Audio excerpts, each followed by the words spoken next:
उनकी निजी राय हो सकती है, हमारी पार्टी की राय नहीं है, सरकार की राय नहीं है। जो अब नकली था कि असली था, और जो लोग गए हैं वो नकली कह रहे हैं या असली कह रहे हैं, उनसे पूछिए। मैं इतनी बात मैं कह सकता हूं कि बिहार की सरकार और बिहार के मुख्यमंत्री ने जो भी घटना हुआ है उस पर पूरी तरह से तत्काल संज्ञान लिया, और कोई मोहल्ला नहीं बचा है जहां हम लोगों ने काम नहीं किया है। सबका काम किया है, सबका विश्वास जीता है, और जो चुनाव होने वाला है बाई इलेक्शन, वो भी हम लोग हंसते हंसते जीतेंगे। और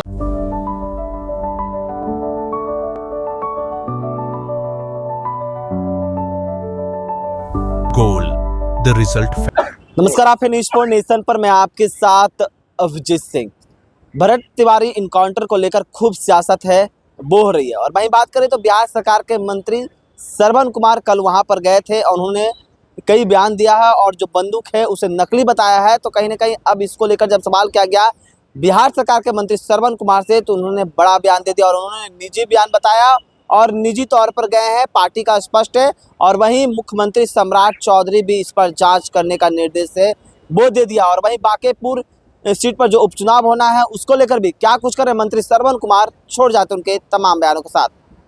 हम देख रहे हैं कि आपके राष्ट्रीय अध्यक्ष अचानक आप पहुंचे, देख रहे हैं सब कुछ।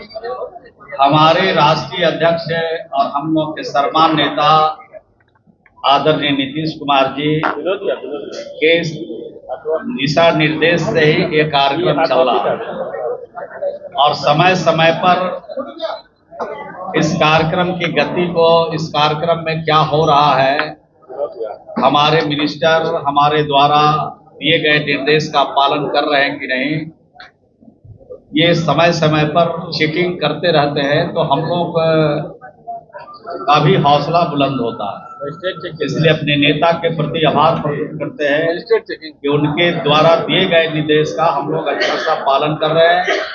और जो भी हमारे कार्यकर्ता राज्य भर से समस्या को लेके आते हैं, उनके लिए संबंधित अधिकारियों से बातचीत करते हैं, और जब बात होती है तो उनके समस्या का हल नहीं निकल जाता।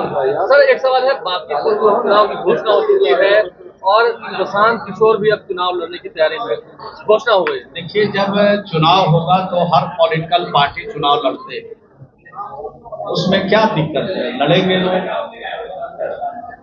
लेकिन ताल बहुत पहले से वो ठोक रहे हैं, विधानसभा के चुनाव से पहले भी ताल ठोकते थे। अब बाई इलेक्शन है तो उसकी भी भूमिका बना रहे हैं, और विधानसभा के चुनाव में बिहार की जनता ने उनको पूरी तरह से खारिज कर दिया। बिहार में उनको बोनी ने तक नहीं हुआ।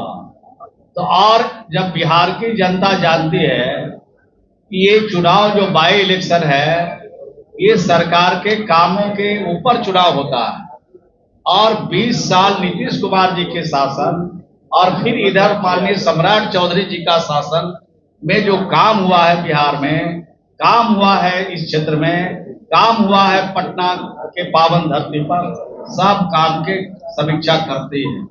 ये 20 साल और सम्राट चौधरी जी के शासन में और नीतीश कुमार जी के शासन में कोई घर नहीं बचा है, कोई बिरादरी नहीं बची है, कोई मजहब नहीं बचा है, कोई टोला नहीं बचा है, कोई मोहल्ला नहीं बचा है जहां हम लोगों ने काम नहीं किया है। सबका काम किया है, सबका विश्वास जीता है, और जो चुनाव होने वाला है बाई इलेक्शन, वो भी हम लोग हंसते हंसते जीतेंगे, और यहाँ के क्षेत्र की जनता का पूरा पूरा आशीर्वाद मिलेगा। लेकिन आंकड़े से ये सब है, वो सब प्रशांत किशोर को सपोर्ट कर रही है बाकी। कैसा है गठबंधन होगा, महागठबंधन?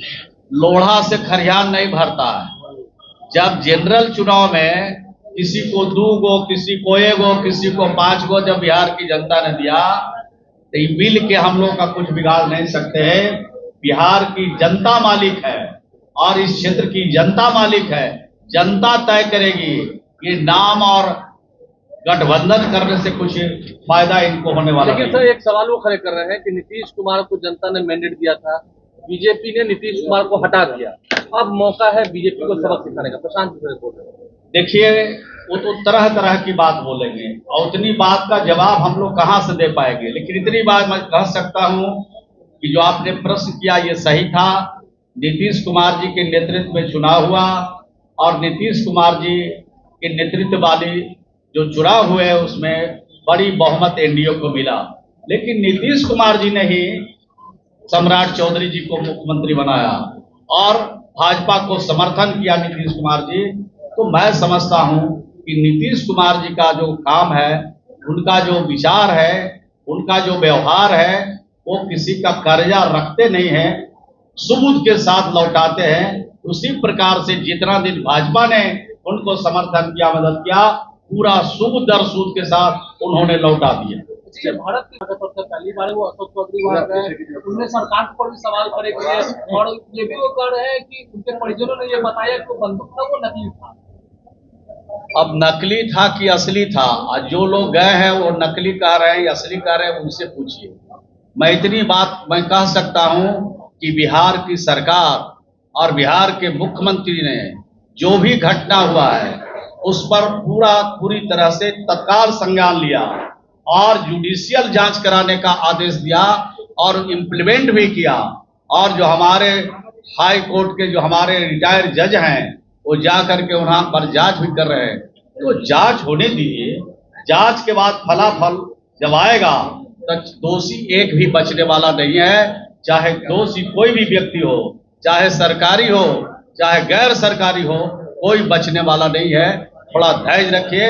और प्रेस और मीडिया के भी भाइयों से मैं अपील करना चाहता हूं कि जो सरकार का निर्णय है उस निर्णय को आने दीजिए, और जब निर्णय आ जाएगा तो आपको स्पष्ट पता चलेगा कि दोषी कौन है और दोषी के खिलाफ सरकार कानून के हिसाब से कार्रवाई कर रही है कि नहीं।